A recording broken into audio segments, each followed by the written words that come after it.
So we're thrilled to have you, and I won't speak further, and I'm going to turn the floor over to our speakers. So our first speaker, Mitchell.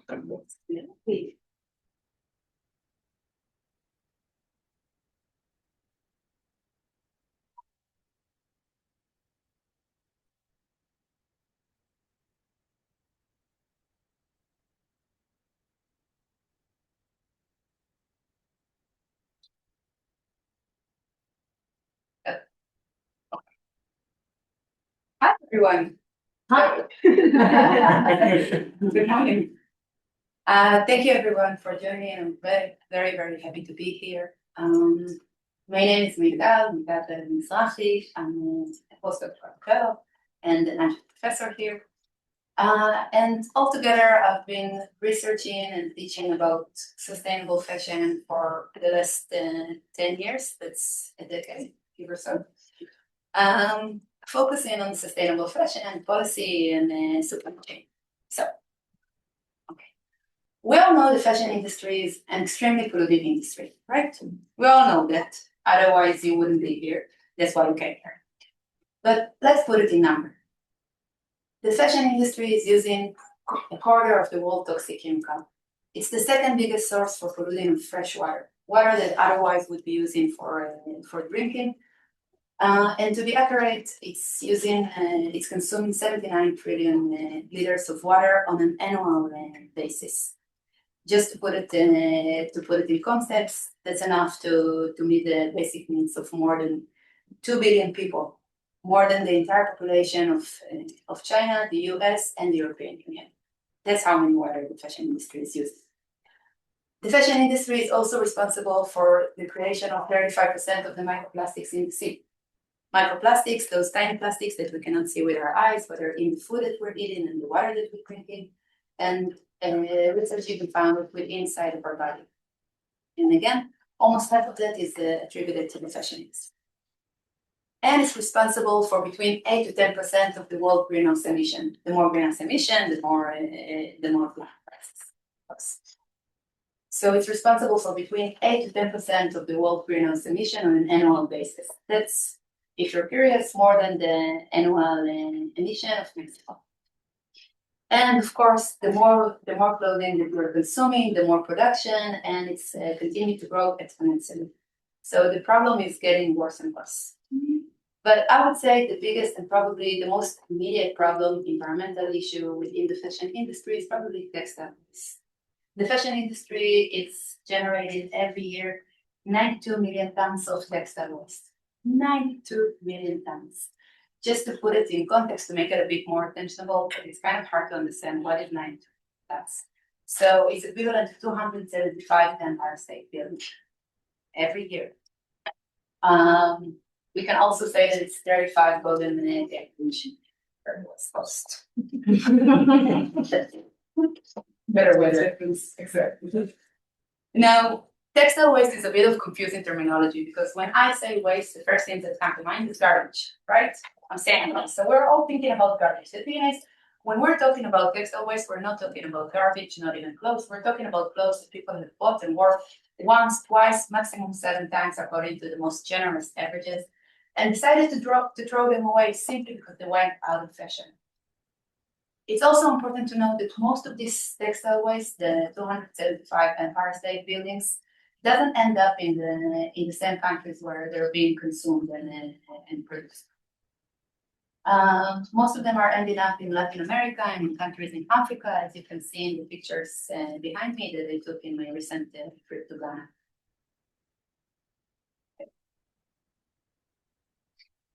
All of it is only on the environmental side, but we should talk also about the social side. The fashion industry is also one of the most exploitative industries there is.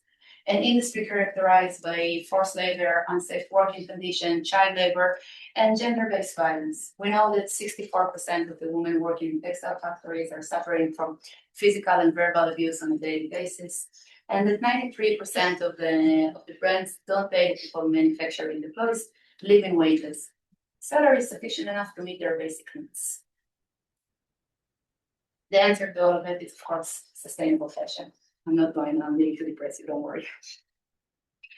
Of course, the answer is sustainability, and within that, sustainable fashion. Now, under the very big umbrella of sustainable fashion, there's many different solutions. From upcycling into fair trade, Gen Z materials, and secondhand clothing regulation, you name it. There's a lot of different solutions, and I'm not going to go into details about every one of them. Those are things that I can talk for entire course. I do, actually, it's me to say it. But I want to focus not on how we can consume differently, but why we should consume differently. Why does it matter?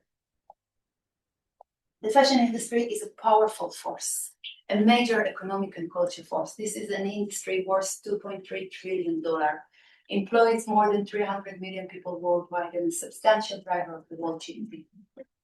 And to get the culture power of the fashion system, this is an industry that for many decades not only reflected on culture, but shaped our culture, taught us what is right and what is wrong.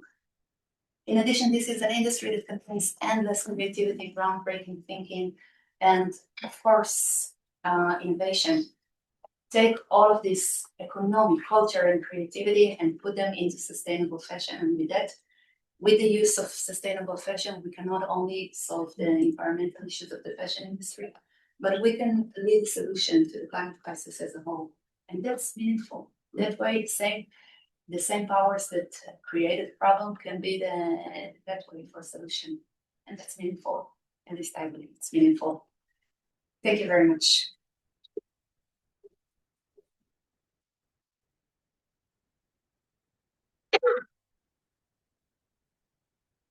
And Swam, I'll pull your slides up. You're ready.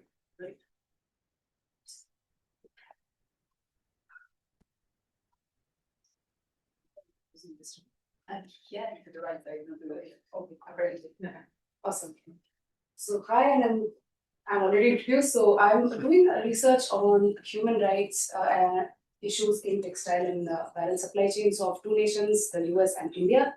So I wanted to set the context of how the Indian textile value chain looks like. So there are different segments in which Indian companies operate in. We have the yarn and fabric manufacturing, we have garmenting, that's ready-made garments, infant wear, integrated where it's all in one unit kind of a model, technical textiles, which is one of the potential areas that the Indian government is looking at, then home textiles, and a new kind of area which is emerging, which is the textile sourcing, which is especially working for global buyers to become potential partners for these Indian companies. Now, some of the unique characteristics of this sector is that in India, it is a vertically integrated market. It covers right from the raw fiber to the finished garments. It's among the largest producers of cotton, jute, and silk. And ready-made garments form the largest segment in terms of exports, which are approximately 45% of the total exports. Of course, there is rich heritage in terms of textile that comes from India, the Banarasi, Pashmina, and Chikankari, which is not all, but some. India traditionally has four different clusters in which clothing and textile get produced. It's in the north, Ludhiana. On the west, we have Ahmedabad and Surat. At the bottom or the south of the nation, we have Tirupur, where knitwear and spinning companies exist, and Kolkata, where jute and silk is produced. Now, this current government in India focuses on a 5F vision for which there are multiple initiatives, one of which is a PM Mitra Park, where there is a focus on 7 different states where there's an infrastructure which is being constructed for supporting the 5F vision, which is farm to fiber to fabric, fashion, and then exports, which is foreign. Now, I wanted to talk about the issues that this sector is also facing. Now, I want to talk about worker-centric issues and then the firm-centric issues. For worker-centric issues, there are amazing laws. There are, of course, well-defined laws in terms of protecting what are the minimum wages that need to be paid, the welfare of the workers, that's ensuring their provident fund or employee insurance, because this sector is known for a lot of accidents happening at workplace, a lot of fire hazards, but the implementation of this is a huge problem. And then this sector, especially in India, still follows a camp labor system which restricts the freedom of workers. So a worker from, let's say, any part of the nation, like my home state, Odisha, who speaks Odia, is going out there and working in a state, Tamil Nadu, where the language is Tamil, and has no clue to understand this. So once they are signing that contract, they have to work in that environment without expressing how they feel and what they feel. And some firm-centric issues that really burn the heads of supply chain decision makers are demand forecasting. Now, whenever there is a clear-cut issue, especially in terms of what exactly the demand should be, and factories have no clue as to how to forecast their demand. It originates from buyers and brands themselves lacking clarity in terms of not understanding what is going to be the in thing next, what's going to be trending, what's going to be fashionable. And that has a bullwhip effect on the entire supply chain of the set of stakeholders, right from buyers to wholesalers to factories and so on. Apart from some of the issues like raw material availability or transportation or volatile nature of supply chains, the changing nature of legislative environment is a huge task in terms of how firms are managing the issues in this sector. Especially, when products or raw materials are being shipped from the factory to a port, from the port to a ship, and then from ships to onshore. Now, while looking at this issue, and I've been collaborating with my colleagues here, and I'm trying to understand this, because I come from the business and human rights was absolutely something new a year back. But what I think is, if you look at it from an iceberg angle, and if we place the supply chain, one part of the supply chain at the bottom of the iceberg and the other at the top of it, the bottom layer consists of all the upstream companies that are into cotton production or raw material aggregation, and then fiber into textiles. That textile moves up the iceberg. It becomes a raw material for the finishing unit companies, where cutting and sewing operations are done, labeling and embellishing is done, quality checks are performed, and then apparel is ready to be sold. Both bottom and top of this iceberg are subjected to human rights violations. At the bottom, we see a lot of forced labor violation, or bonded labor, child labor, gender-based violence. And at the top of the iceberg, we have wage theft happening, non-payment of wages, recruitment fee exploitation, or failure in remediation if a violation has occurred. Now, while due to legislative nature of or legislations coming in, the top part of the iceberg, which is visible, which is directly under scrutiny, is doing its bits and pieces in terms of protecting human rights. At the bottom, which is below the water, still needs a long way to go. Percolation has begun, but still needs a long way to go. These are some stats that I was looking at for US. It's amazing to see that there are 2,000 plus companies in US. There is 150,000 number of workers employed in the sector. There are sub-industries, and mostly companies in the US are situated down south. There's a huge importing risk in terms of looking at US for this issue. So the Office of Textile and Apparel in the year 24-25 has issued this report where they say that apparel imports for US are stabilized at 79.3 billion USD, and sources being China, Vietnam, Bangladesh, and India. US Department of Labor in the year 2024 alerted that there are 204 goods which originate from 82 different countries, have a direct use of child labor or forced labor. High-risk industries being cotton, garments, and leather.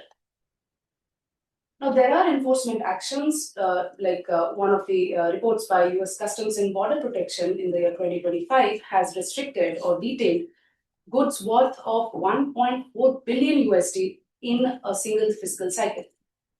There's a study by NYU Stern which says that the real prices that are being paid to the suppliers have dropped down to 30% in the last decade. And this squeeze is having a indirect effect on the order lead times being slashed to 40%. That's a huge reduction. And this, ultimately gets converted or translated into suppliers getting into unmonitored, unauthorized subcontracting, which is, if not to remain profitable, at least viable. Now, disclosure is not exactly action, and there is a lot of transparency-related challenges in terms of looking at what US is doing. And I'm looking at a data set from Know the Chain, which is a subset of the BHRRC. And there are amazing laws like the California Supply Chain Transparency Act, which has mandated 30 to 100 companies who are required to report. However, in reality, only 40% of these companies are publishing reports that meet all the five legal disclosure requirements. Now, this industry, because I'm just interested in the sector of textile apparel and footwear, so this industry and its due diligence by Know the Chain was ranked a 37 out of 100 in 2018. And obvious thing or a obvious assumption here would be they would have gotten better over the years. No, the score has dropped down to 21 out of 100, which simply signals that the companies initially did a reactive measure in terms of human rights efforts and then have reached a plateau. Companies are lacking in terms of documenting traceability, anything beyond the tier one. Tier one is the suppliers with whom they are directly doing business. 92% of these companies, at least most of these brands, have failed to disclose remediation measures even when harms have been reported. Now, this tool, which collects a lot of evidence of implementation of laws and due diligence, has reported that most of the companies which are focusing on removing forced labor are still largely reactive. And brands have emphasized making policies around commitment and governance, but have failed to provide details on purchasing practices and remedy and others. So we could be two different nations. We are part of the same supply chain and we have the same common challenges, which are the reality is in 2023, the Global Slavery Index has reported 11 million people living under modern slavery, especially in the informal spinning and ginning sector. And in the US, there's a 50,000 to 150,000 people living domestically in modern slavery conditions, which are primarily from the government and agricultural sectors. While India lacks a mandatory supply chain due diligence law, and that's very much present in US, but there are state laws which are pragmatic, or mostly they are import bans. But what we need is a federal duty of care standard. That's it. Thank you so much.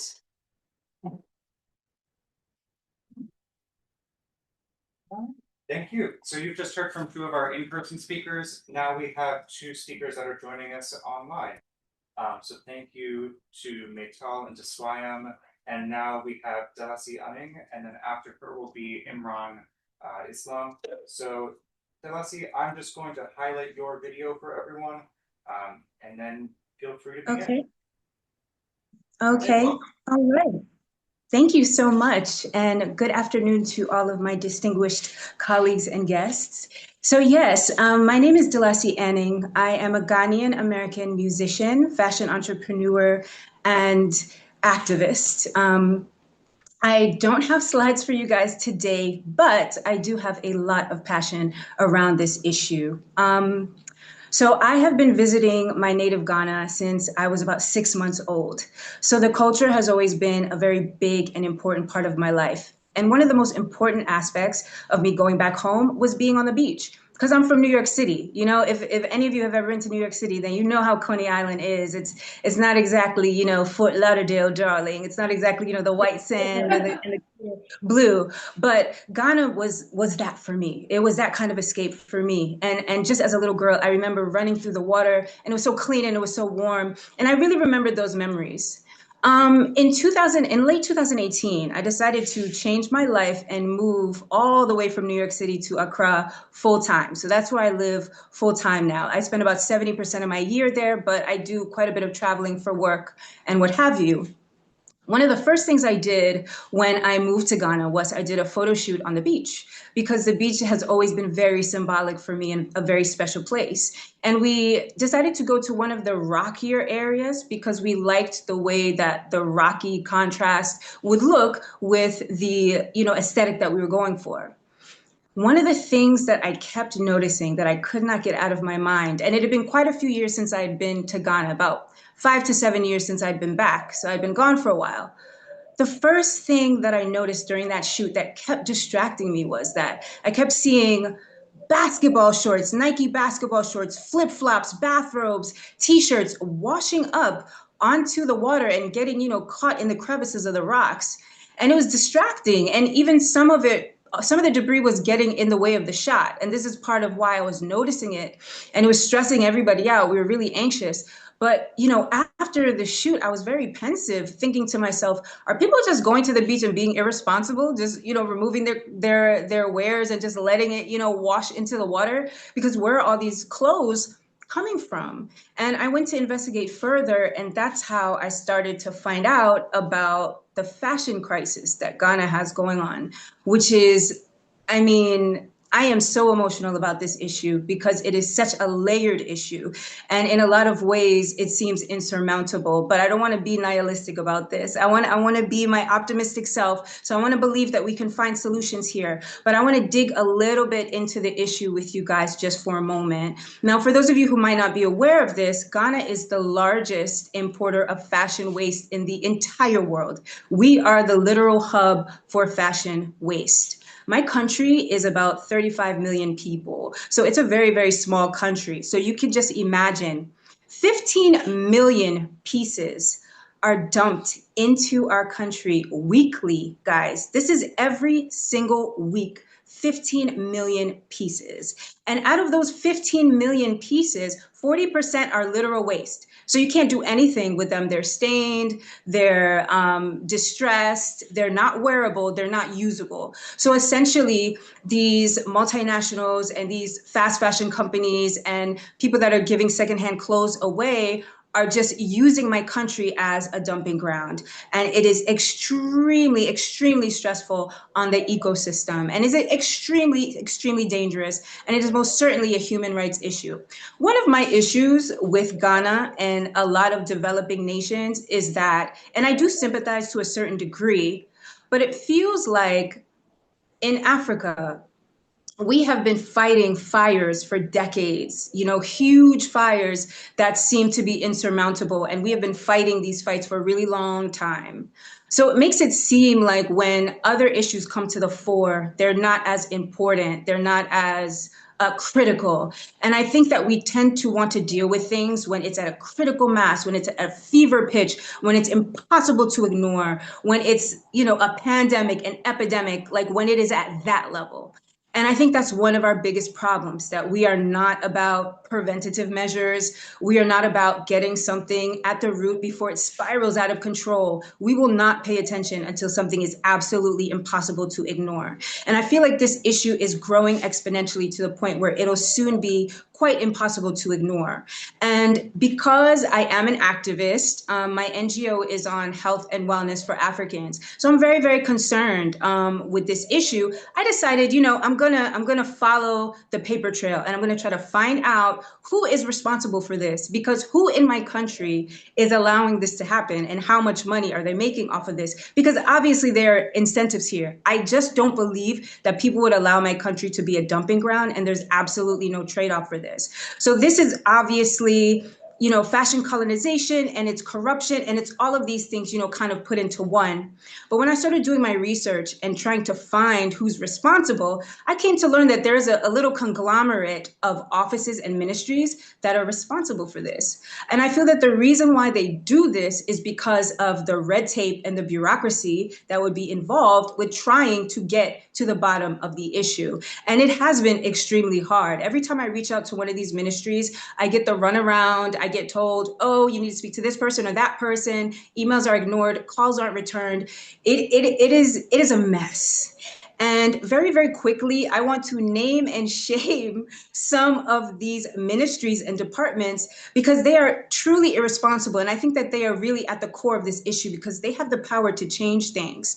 It is 6 entities that are responsible for this going on. The first is the Accra Metropolitan Assembly Waste and Management Department. They are responsible for cleaning up the waste in the gutters, on the roads, in the waters. That is their responsibility. The other office is the Environmental Protection Agency of Ghana. Obviously, they are there to protect the citizens and to protect the ecosystems from pollution, which they are not doing in this case. The Ministry of Environment, Science, Technology, and Innovation, they have some of the same responsibilities as the EPA, and they're clearly not doing their job either. The Ghana Shippers Authority and Customs, they are the guys that you meet when all of this shipment is coming in every week at the docks, they are the guys who yay or nay those shipments. And I'll tell you from experience and from what I've observed, corruption steps in here. Because even if we had the kind of legislation that would put a cap on these kinds of shipments, it probably wouldn't be enforceable because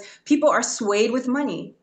And not even a lot of money. You could just slide them like literally $20, guys, and they'll look the other way. Like, I'm serious. It is insane to me how cheaply people can be bought to do some of the worst things. And that's why my mom always used to say that, poverty is a curse, because when people are desperate for money, they will do very unethical things and they won't really care about their community around them. And this is definitely one of those situations. So I have not been able to make any headway with any of these organizations, even though I've reached out severally trying to get some answers, because I simply don't understand how this is happening at this level, at this frequency for so long. It's insane that this isn't in the news and it's not like one of the top issues, but nobody seems to be talking about it and nobody seems to care. Incompetence and corruption will continue to be our biggest problem. And outside of that problem, I also outlined 3 major problems in addition to this. The first is lack of extended producer responsibility. So currently, Ghana lacks mandatory EPR laws, meaning international fashion brands are not legally held responsible for end-of-life disposal for their clothing. This is just a free-for-all. Like, we are in the wild, wild west of fashion dumping here. The next issue is inadequate waste infrastructure. Municipal services cannot keep up with the volume of waste generated, leading to an estimated, hold on, wait for it, 70% of textile waste being dumped illegally rather than being officially collected. 70% of that 15 million a week is ending up in very unethical places like our oceans, like our waters. And the thing is about Ghanaian culture, we depend largely on seafood. That's a big part of our diet. So during that particular shoot that I referenced earlier, I remember seeing a fish. It looked like it was jumping, but it looked like there was like something like caught in its mouth. And it looked to me like a piece of a tattered t-shirt. And to me, that was extremely distressing, because that means that the sea life are consuming these. And I've seen pictures of this online where they will open up a fish or a seabird and you will see like pieces of plastic and, pieces of denim and other things. And it's so distressing. And the people are consuming, this sea life. So it's like a cycle. And we're wondering why we're seeing these trends and cancer growing and all of these other health-related issues. This is obviously one of the contributors to this issue. And it just blows my mind, the lack of responsibility. The third would be economic drivers. So secondhand clothing, which in my culture is called obroni wawu. Obroni wawu is loosely translated, it means dead white man's clothes. Because, secondhand clothing is essentially, when people pass on and they have a whole wardrobe of clothes, they kind of, send them to the Salvation Army or wherever else. And this has never really been part of our culture in Ghana, but because of fashion colonization and because of the desire to dress more westernized, these things became popular. And the issue on top of this is, because we are a developing nation, because we struggle with underemployment, we are always looking for ways to increase our job market. So when this Obroni Wawu market opened up, it was a rush. It was huge. And now all of these local working class people were going into the markets trying to get their hands on these secondhand items because they were so popular. Everybody wants to dress like Americans, and these items were much cheaper because they were secondhand, gently used, whatever the case may be. So it has created this huge avalanche of just so many clothes that now it is just way out of control. And I want to reference that I'm not all doom and gloom, guys. I'm not all doom and gloom. I have a little bit of optimism left in me for this situation because Greenpeace actually stepped in quite a few years ago to attempt to put a light on this issue. And for me, that's a big part of one of the solutions that we need. Because take it from me, Ghanaians really care about their public perception, and the more pressure that we get from foreign entities and different organizations and philanthropists and activists and people that are steeped in this industry that are advocating for people and animals, the more we get that negative press, that negative energy, the more pressure will be put on our government to make changes. So the fact that Greenpeace has taken this on and is putting out all of this video content and doing a lot of social media content on this is huge. And the Orr Foundation picked up on this in 2016. The Orr Foundation was co-founded by Liz Ricketts and Branson Skinner, and they're not Ghanaians. I believe that they're European, if I'm not mistaken, or American. But they came to Ghana in 2016 and started this initiative very specifically for the Ghana fashion waste crisis. So initially, the Orr Foundation was established as advocacy for the environment and sustainable fashion, but it has now kind of more specifically gone on a road and a journey to tackle this issue in Ghana because it is so huge. And I think it's great what they're doing. They have programs where they connect with those secondhand clothing markets and they buy a lot of their wares and they upcycle them. So these designers will take the good quality pieces and they'll make like this couture, like wearable art, really beautiful garments. They'll also make some lower tier, like athleisure wear that's more accessible, more affordable to people, which is really, really cool. I love that. And the one thing that the Orr Foundation does, which I think is so fabulous, they take a lot of the trash, that 40% that's not usable, not sellable, just literal garbage. They take that and they whittle it down. I don't know how they do it. Like, I don't know if it's like a wood chipper or something that's similar, but they get it down to like more of a particle. And then they mix this natural like paste type substance and then they mold them into furniture. So they make chairs, they make tables, they even make curtains and throw rugs and all kinds of things from this material, which I think is absolutely amazing. And if we can do this at a bigger scale, that would be even better. I don't think it would really make a dent in the issue.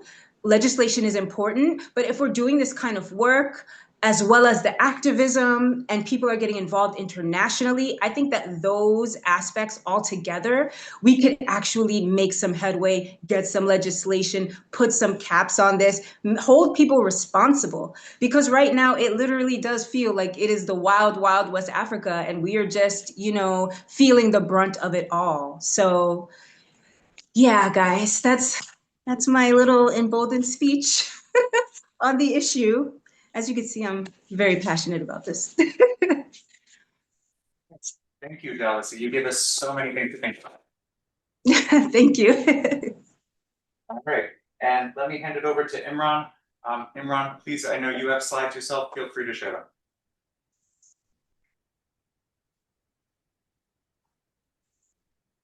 Can you guys hear me and see me? The slide and Perfect. You're good to go, Imran. Okay. So I think I don't have enough time, but I'll try to make it a case. And my name is Imran Islam. I'm an associate professor from Fashion Institute of Technology. I'm a Bangladeshi-born US citizen, and I've been working in the industry for a number of years. And I'm still connected to the industry. And over the time, I always know that there is a problem, like there is a pollution, there is a human rights problem and everything. Since my background, I started my career as a textile engineer. I always want to see the solution. And to match the solution, I see things as a owner point of view. Let's say someone owns a garments industry, or as a employer point of view, those are working in the industry, or as a consumer point of view, and how we can minimize that. Now, so that is the reason I'm going to talk about addressing social sustainability in double shifting in Bangladesh apparel industry. There is a disclaimer is that this is a particular case study I did 10 years ago, but it's still relevant, and I'm going to show you how this thing can change the whole narrative. So in terms of Bangladesh, I'm going to tell you something is that in the industry, we have the owner group. Okay, they want profit from the industry. That's part of uh, their business policy. On the other hand, who are working in the industry, those are 80% of them are women. So, and what is their alternative option? And I'm going to tell you is that those women, those are working in the industry, working in the garments industry is their best option. Their other options does not pay them more than if they work in the garment industry, especially the apparel industry, doing for sewing, finishing, that sort of thing. And now what happened is that when that woman working in the industry, now they have double income in their family, and they can send their kids to the school, they have a better life, and then their next generation is ready for something better than that. So that's one of the objectives. So it's a women empowerment, it's a poverty elevation, that sort of thing. Now, what is this industry all about for Bangladesh? About 84% is the foreign currency earned by this industry. That means out of 100 foreign currency earned, $84 coming from the apparel exporting industry. So it's a huge thing for Bangladeshi people and Bangladeshi economy. So now the conflict is that because of the race to the bottom, this, we are always looking all the material. I personally encounter like the t-shirt I bought in 2000 is still the same price or almost the similar price in 2026. But all the materials, everything is up, but it still is the same price. That means we are always raised to the bottom. So the owner of this company, as a businessman, he or she wants profit. On the other hand, the worker or the operator who are working in the industry, they don't want to feel like unrest, they don't want to feel like too much pressure or something. So there should be a balance. So considering that, what happened is that I'm going to also tell you something about the Bangladesh as well, which is the second largest apparel exporter in the world right now. So, which is around 7% of the whole market share. The first one is China, which is around 30% up until 2025 of the market share. For US market, Bangladesh is the second largest garments exporter. And the first one is Vietnam, especially in early 2026. All the economic tariff and everything. Now, in Bangladesh, there are two things. The country is smaller than New York State, but it has a huge population, huge skilled population per square mile. So if I tap into these two things, I'm gonna go back there. If I tap into two things, so we have industry. How can we increase the production from this industry? Also, we can utilize those availability of the human like the human operator or the skilled manpower, so that that's going to improve their social life. They're then improve their economic situation.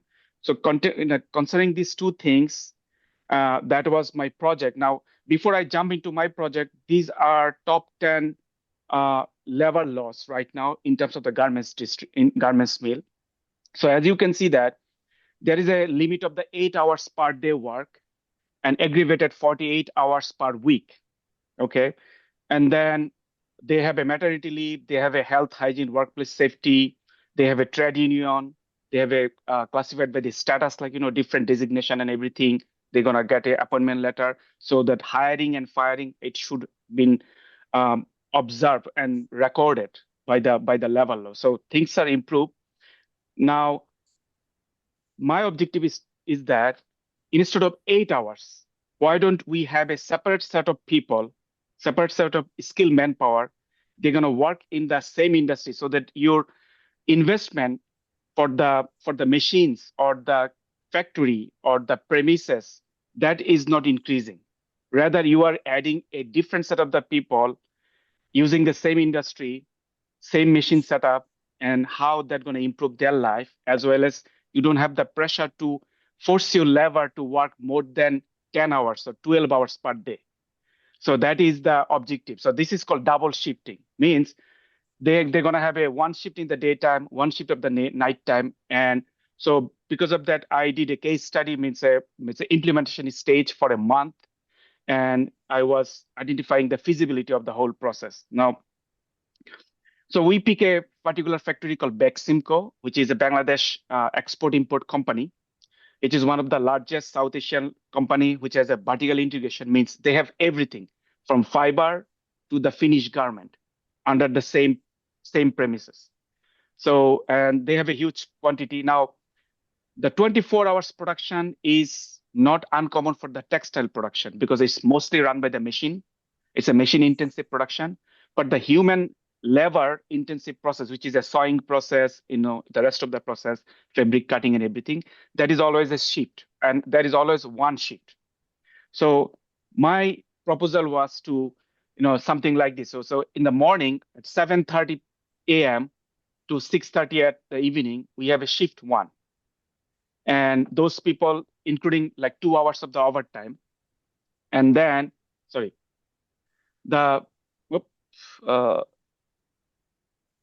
so the second, for the week one, the second shift means there is a separate second set of the people who are going to come at 7:30 at night, and they're going to work the whole night. So same machine, same company, same thing, just a second set of people. So they are not like the previous group. They don't have to work more than 12 hours or more than 10 hours.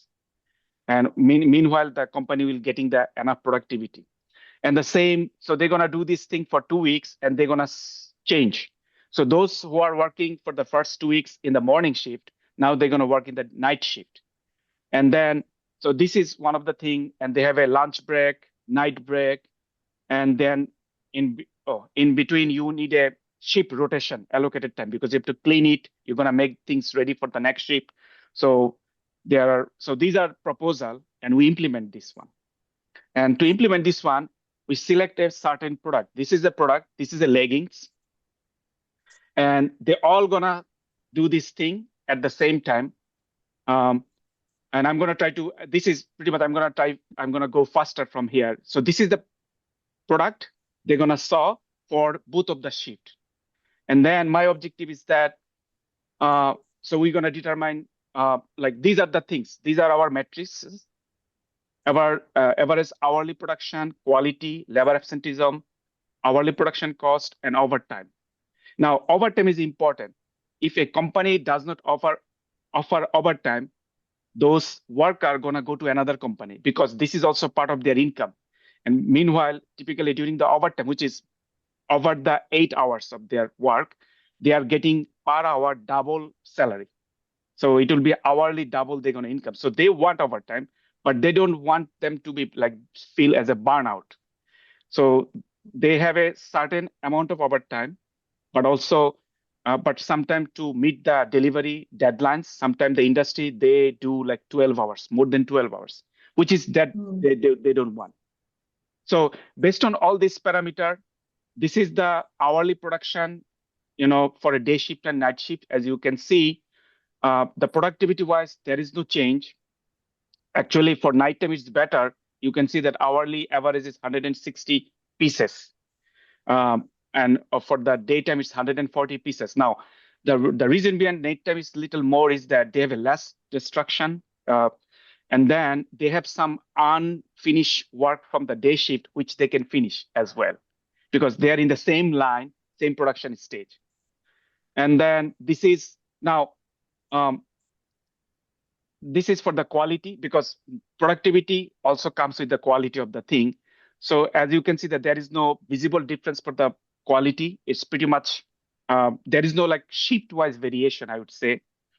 This is their absenteeism, as you can see that you have more absenteeism in the day shift than night shift. There is a reason, because one of our proposal was to offer a something for the tiffin, like, they're gonna eat something apart from their lunch or the dinner time. We this is pretty much customary in Bangladesh that they offer tiffin or small food bill.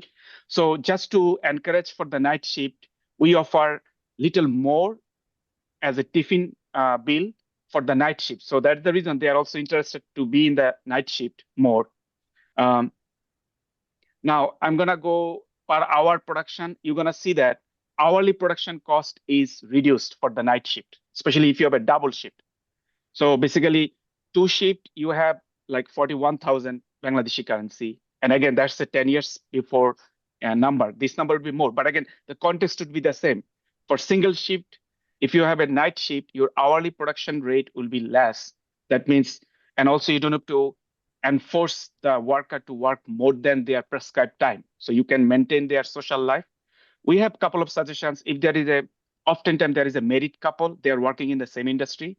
So the prescription is that they have to be in the same shift, something like that, so that it's not like husband is in the day shift, wife is in the night shift. It's not like that. So you want, if there is a married couple, they're going to be in the same shift. So there are a couple of like suggestion, they have to have a childcare facility. They have to have an in-house training because they need to adjust with their body cycle, sleep cycle. So there should be some sort of training, some sort of information. For the night shift, we also applied like playing music so that they are, kind of like engaged with their work, security and everything. So based on everything, so one of the things is that Bangladesh is projecting $1 billion by 2030 in their export production. But the country is very small, like New York, the only way you can grow up, like because of the island. So for Bangladesh, because country is very small, not enough investment for the making new industry. So the only option is that how can you make more from the same thing? So that is the objective. And also after the Rana Plaza happened in 2013, I mean that Bangladesh has something really good. So out of top 10 green industry in the world, certified by the LEED, almost 8 of them in Bangladesh right now, in terms of the safety and everything. So I think that's it for me. I'm sorry for going little more for my time. Absolutely. I'm gonna stop share my, okay. Thank you. So I'm going to bring Delcy back and our other speakers, and I'm going to move it over to Rachel Chambers to moderate our folks in person. And then for our folks online, I'm here and will be here. If you have a question, please feel free to use the raise hand function. I'll see you pop up on screen, and then we'll go in order for our folks that raise their hand. If you'd like to ask a question online but don't want to come on screen, you can add it into the chat and I will read it out. But we'll trade off between in-person and online. So, Rachel. That sounds like a good arrangement. Thank So the floor is open. Students, others in the room, please feel free to bring your questions, both to our guest speakers online, but also to our esteemed speakers here in the room. The floor is yours. Yes, thank you for starting us off. Yeah, my name is Minju. I am now affiliated with Harvard Law School, and I'm also doing a postdoctoral research at the European Research Council funded project called Change Lab, where I met Megtal. And thank you so much, like all the speakers. Like it was like really wonderful, like wholesome view. And as I am obviously working with the law school, I'm pretty much interested in how the regulation and law works. And also, my main focus is on actually labor rights, not generally from the government, from to how to mobilize labor workers, and also HRDD, and in the sense how can we improve the meaningful stakeholder engagement actually. So I think like all of you slightly touched up on how this mandatory human rights due diligence or the corporate-led regulations have been partially effective, and also I also work as a consultant for the Business and Human Rights Resource Center. So thank you so much, Maya, for reporting our work. We just had a new report, and I saw that you referred in the one, and I was really happy. Anyways, we all know that these corporate-led regulations will work very efficiently in the sense of transparency. But at the same time, I also want to emphasize that this labor approach always works in both wings. One is from the top down, but how the state or the corporation will help try to protect the workers or the affected local people, and the other one is always the one that from the grassroots, how the workers will resist against it, or how the local people are affected by the companies we resisted, and probably the latter would be really, really hard. So I'm just wondering, any of you, actually including everyone in the online too, have you witnessed or have you seen any, had a glimpse of hope or any works that have you witnessed from your field research about worker mobilization or the similar form of worker mobilization where the local peoples resist or trying to request against the corporation or the states? And that's my first question. And should I stop here or can I just go? Well, let's get to them. Thank you for your questions. So I'm going to ask those in the room first, and then we'll come to you online. So do either of you want to have a go? I can start. I am optimistic. I think that the fact that we're even sitting within this room and there's so many people online engaged with this topic is really not given. Not even 10 years ago, but 5 years ago, it was extremely hard to bring this topic of sustainable fashion into academia. Not to mention explaining why this is a public policy issue or a political science issue or economy issue or any other issue. It was considered maybe to be an environmental issue and not always. So I'm definitely optimistic and I do see a great progress. Another thing that sort of makes me optimistic is the missing big elephant in the room, which is consumption. All of the issues that we spoke about, including secondhand clothing, are directly linked to our consumption pattern. Now, it's optimistic because we can change it. Obviously, we're sitting here, but I do have to be realistic with that. Let's call it this way. I was about to say we're downer, but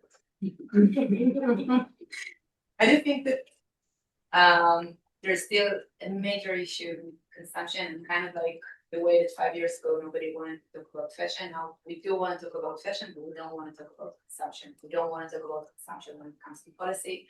We don't want to talk about consumption even when it comes to our own consumption pattern. And it makes sense because those are the kind of topics that makes us feel really uncomfortable, right? I mean, I'm okay with blaming polluting a corporation, but when it comes to my closet, so I'm not sure if it's optimistic, but I will say that this is what we need to focus on. How do we observe things and how do we examine things from consumer perspective? And it goes to a lot of the policies, including SB 707. My students all know what I'm talking about, but that's the EPR law, first EPR law textile here in the state in California. It goes to almost any policy I can think about. It's never about consumption pattern. So the good part, we know what we need to do. Now, the difficult part, not the bad part, but the difficult part is children. Oh, so I think, as you said, the first thing that ran through my mind was the news from last night from my country. And it is kind of a glimmer for me because there was this worker group who's based in Haryana, again in the north part of India. And there was a worker movement. I mean, there was a trade union who organized themselves and they have successfully raised their minimum wages up to 35%. Now that kind of rubbed off on another group of workers in the northern region, not in Haryana but in Noida, and they have been unionizing, and they've been peacefully protesting, saying that we also want a similar fate of like the brothers and sisters have got. So the awareness I feel from the worker end is also kind of, I think, on the increasing side. So. And That's Delasi and Imran online, if either of you would like to take it. I can see there is a question here. Sorry, can I go first? Sure. Thank you so much. Actually, the first question for you, but I'm going to take the second part of the question. I think Elizabeth asked us. So yes, so especially for the current war, there is an energy crisis in Bangladesh. So the manufacturing industry, they have a electricity supply and the gas supply, they have a shortage. This is particularly happening right now. And for tariff, we had ORS. I think things are much better because of the last government. They had the interim government. They had a better agreement. I think the beginning of this year. So in terms of the tariff, what it is, but especially in terms of the production process, this is impacted by the war currently happening in the Middle East because of the energy crisis. Imran, can I ask you, can we have the question? Yeah. Because those in the room, we don't see the question, so we're sort of getting the answer, but we don't quite know what it is you're answering. Do you mind, Terry, either reading it out or Alex? Yeah, I can read it out. Sorry, I meant to the question in the room before. But the question that Elizabeth asked online, she had two questions to Delasi and to Imran. To Imran's question, it was, how do you see Bangladesh recovering from the double crises of US tariffs and now the war in the Middle East? Imran, thank you for answering that. And to Delasi, have you come across any clothing brands that have robust take-back programs, or is it mostly window dressing? Delasi. Yes. Awesome question, Elizabeth. Yes, actually, one of my really good friends, his name is Kweku Bediako, and he has a long-standing high-end fashion line called Chocolate Clothing. And about 2 years ago, he was deeply inspired by this crisis, and he decided to start a sister brand called Cacao Clothing. And cacao is 100% sustainable, and about 80% of what he uses is upcycled straight from Cantamento. So Cantamento Market is the marketplace that established this whole like take back of these secondhand items that has kind of avalanched out of control. But it's a huge marketplace in Ghana with hundreds of vendors that sell secondhand items. And he routinely goes there, week to week and gets these huge bags, like garbage bags, full of secondhand garments. And he makes some really beautiful pieces. And then he'll incorporate things like cocoa sacks and straw and like just really, really interesting pieces that aren't necessarily clothing, but have a certain reverie to African culture. And he, sews and designs them in all of these really, really beautiful and artistic ways. Like a lot of the pieces just look very, very high end, even though a lot of it was just, the discarded items. And if you're interested in checking him out, you can definitely Google it. It's CACAO Clothing, Cacao Clothing, Ghana, and you'll see they have a website and everything. And he's really doing the work. It's really impressive. Thank you. I don't have any more questions online, so let's move to in the room. Please. Hi, my name is Caroline. I am a student of UConn, the new master's program in social responsibility and impacting business. Along with being a student, I also work at UConn's Office of Sustainability, working as their zero waste coordinator, and I helped start UConn's on-campus thrift storage. So my question kind of goes to the intersection that you guys talked about between clothing and culture and how closely tied those two things are. I was kind of wondering your thoughts on whether you think that's a positive thing or a negative currently with the pendulum swing of more of a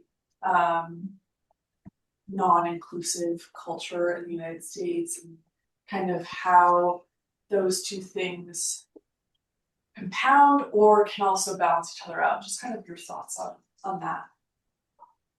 I think it's a great thing. I mean, I've been often mistaken for not loving fashion. So it's like, you're the one who goes against the fashion industry. No. I mean, I do, but I do it because I love fashion. But I think that we're confusing loving fashion and loving the novelty and the act of shopping. That is not the same thing. With that in mind, the cultural power of fashion is a tremendous power. I can't stress enough how important it is because it can serve us in solving the issue at a point where people will feel uncomfortable wearing fast fashion. And fast fashion is not just a specific brand. From my perspective, it's many of our consumption pattern. If we're over consuming used clothing, it's also fast fashion. So I really think at the point where people would feel uncomfortable changing their outfit every day, not wearing the same garment, and not wearing the same garment, I don't know, across the year. At this point, we will see a change. And the optimistic part about it is this is the industry to lead the change. This is the system to lead the change. I think it's pretty cool that I've been wearing the same shoes or the same jacket throughout all my classes since I came to UConn, right? She knows. Exactly. I think that's a good thing. It's a matter of culture. So yeah, I do love fashion. Yes, I think that it's great that it has such a strong culture power, but we need to use it right.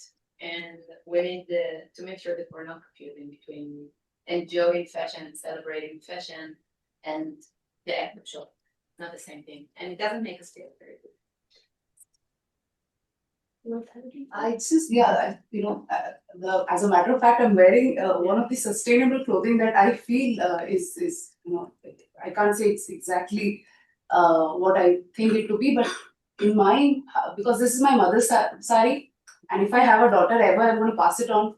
And these materials and these are some examples of how even when from generations and culture, when we pass on like heirlooms and heritage wear. So I feel such things can be promoted and move on. Now I'm going to take this compliment back to my mother that see I was wearing your sari and I could contribute to one of the discussions there. So yeah. I'm going to give another example, which is very interesting. Recently, we had family visiting from New Jersey and in New York City, and we live in a very rural place, and we wear Carhartt jackets when we do work outside. And my relatives from the metro area, A, had never seen a Carhartt jacket. They're very heavy. B, they had no idea that the Carhartt company was based in Michigan. And C, they had no idea that inside the Carhartt jacket, there's a small, tiny affixed tag that says helmets to hard hats, that this company supports workers who have left the military and often have a hard time re-entering civilian life through philanthropic efforts. But just this little emblem inside says that the Carhartt company knows many people who are going to do hard hat kind of work have had challenges reintegrating. So I sat with my cousin who works in philanthropy and said, you should know about this type of branding because it's very particular as a social class exchange with people who we want to have as allies who might in the current political climate, I'm mindful of votes. That's why I'm talking about the uptick in unionization and in solidarity and support. We need to be able to speak across social class and other places and spaces in society to make alliances. Another way I often do this, and Caroline knows this from classes, but is to ask students to look at the inside of each other's shirt. And then we do a tick across the board. How many are made in India? How many are made in Africa? How many are made in Latin America? How many are made in, etc.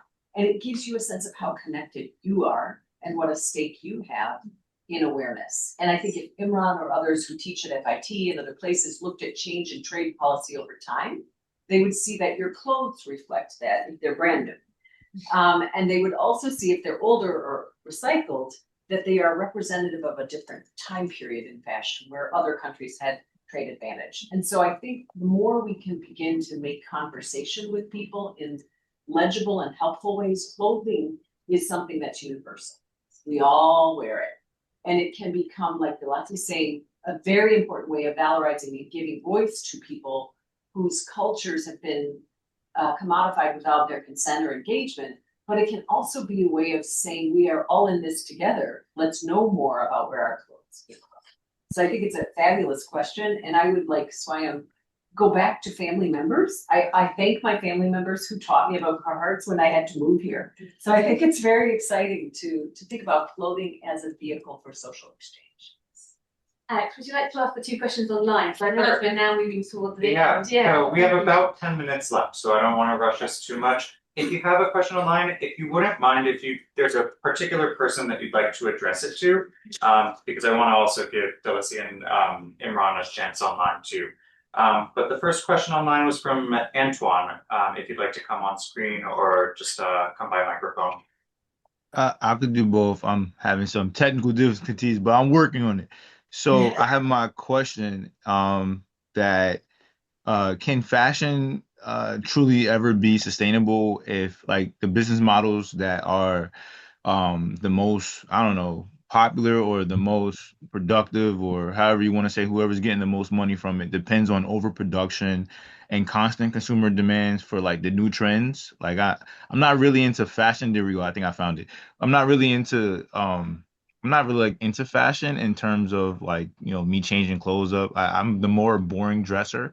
And my wife, she before Forever 21 disappeared off the map, like she was the more, get new clothes, do new trends, etc. And then we always find her giving her clothes away, right? So my question is like, can we ever get to a point where this area of just business can be sustainable if the trends themselves are literally pushing it and TikTok is becoming more sociable and people are making money from TikTok and influencers? That's my question. So to rephrase it, is it possible that this can be truly a sustainable business model if we keep focusing on overproduction and constant consumerism demand? To Imran and to Dorothy first. So online, if you'd like to answer either of you, feel free. I can try. Yeah, go ahead. Please go ahead first. Go ahead first. Sorry. Well, I mean, just by design, like fashion isn't necessarily sustainable, but I think contextually, though, it can be. Meaning, I'm a designer and I don't chase trends. So I don't make clothing based on what's trending. I have a certain aesthetic and a certain vision for my brand, and I really stick to that. And the people that know that and appreciate that will come, and those that don't, they won't. I'm not necessarily a capitalist, so I'm not trying to make as much money as humanly possible. I think that's kind of unethical, like on its own. That's a whole nother conversation. But I'm not necessarily a capitalist. I can live a moderate, a moderate lifestyle as long as all of the things that I need are taken care of.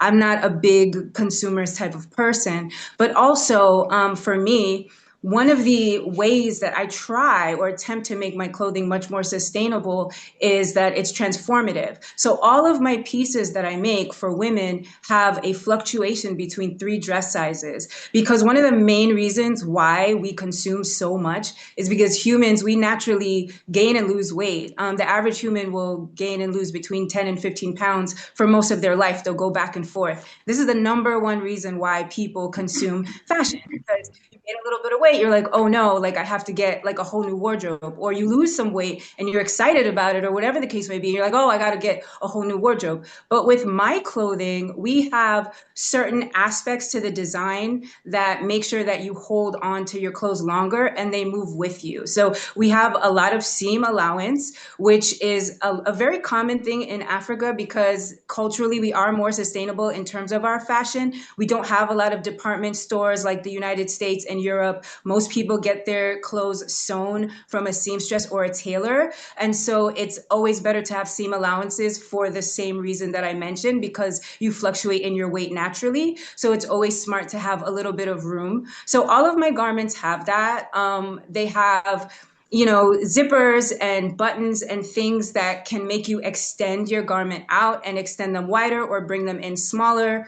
And also I line all of my dresses, I line all of my blouses to reinforce and make them for longer wear. And I just try to use very high quality cotton products that will last very, very long. So, you know, the garments that we make here in Ghana, a lot of them, at least the ones that are quality, they last forever. I have a piece from my grandmother. This one piece is like 45 years old and it's been washed so many times and it still looks new. Like if I wore it today or if I wore it for this event, you guys wouldn't know that it wasn't something new. So it's all about what your mentality is as a designer, what you are looking for, what your mission statement is, what you plan to achieve with what you're doing. I don't think that all designers are out here trying to chase trends and be like the hottest like TikTok topic necessarily. You know, I have my market, I have my consumers, and I kind of work with them, and I'm satisfied in that space. So I think there's a lot of room for variation, but at a fundamental level, fashion in it of itself is not sustainable necessarily. But there are ways to make it much more sustainable. There are ways to make your garment last much longer and therefore not contribute to the overconsumption. There are definitely ways. Uh, Thank you so much. I'm gonna jump into also like adding something. So you covered the designer point of view. I'm gonna cover the consumer point of view. So first of all, currently in the world, we have because of the overproduction, we have more fashion commodities than the human being needed. So that's one thing. So I read a article like when it's gonna be sustainable when population started to decline. That's number one thing. And number two thing is that there is it should be bottom up approach. Means the consumer will change the course of action. Means so there are a couple of mini research project going on in number of schools, which kind of I know this thing. So there is a movement like if a student, especially I'm talking about the undergraduate level student, they are the biggest consumer at this moment because they have there is a big group there. So what happened is that if they need to buy more than one clothes, they buy one like the virgin material cloth, and one should be coming from thrift store or part of the recycling or upcycling. Like more like only one they can have as a virgin material. Rest of them it should be coming from the already being produced. That one thing. So these are a couple of things going on at the same time. Again, is it sustainable model at this moment? No, but the good part is that I see my philosophy is that the problem itself is huge, but you all pick like try to solve this problem for a different spotlight. If we combine the whole thing together, it will be a big impact. So can one person can change things? No, you know, for everyone together, all the stakeholders, we can definitely do that. Thank you so much. Thank you. We had another question online too from Imge Kaslam.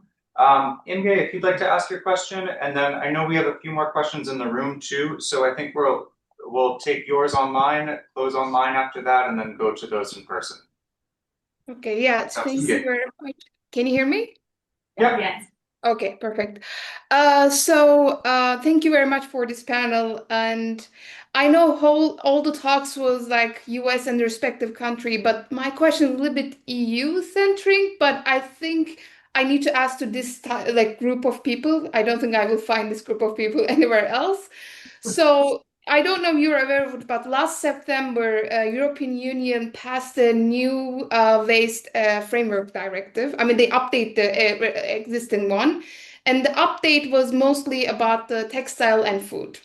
And the textile part brought extended producer responsibility, meaning that all the companies, they don't have to be EU based, but if they are selling a goods like textile goods within the EU, they will be responsible for the waste production, a waste part of the textile items.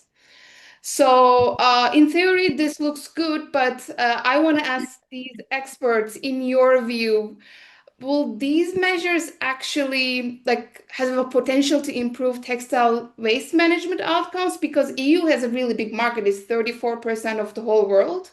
It's bigger than the US market, or like especially when recycling rate, or we at risk of maybe just cost changing. but not addressing like structural issues like you just mentioned, overproduction or limited recycling capacity and etc. Thank you. Thank you. You want me to go first for this one?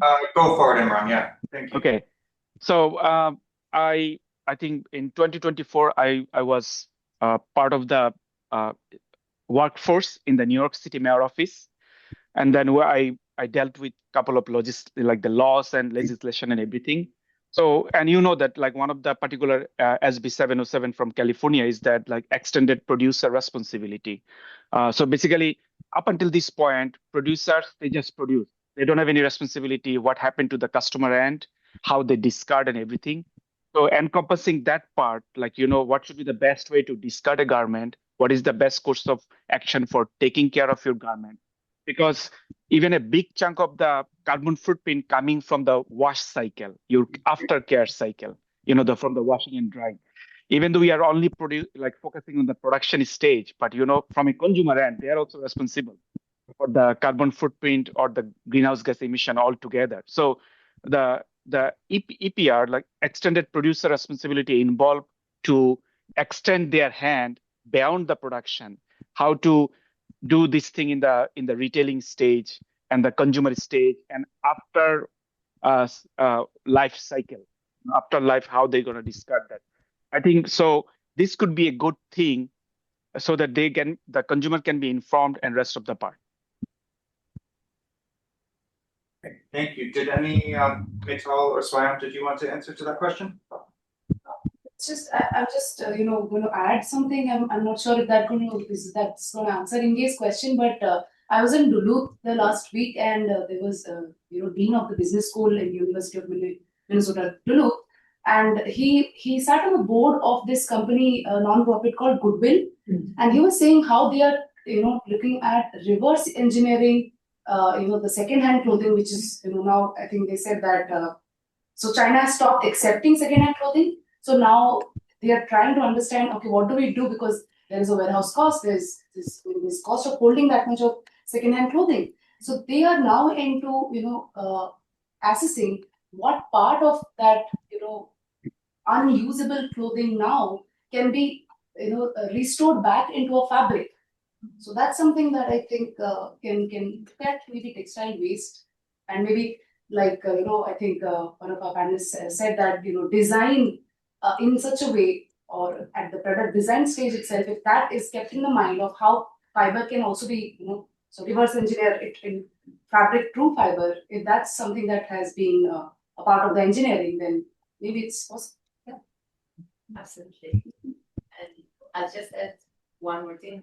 There's very big and variety between different organizations within Europe. So it's kind of hard to talk about EPR policies units.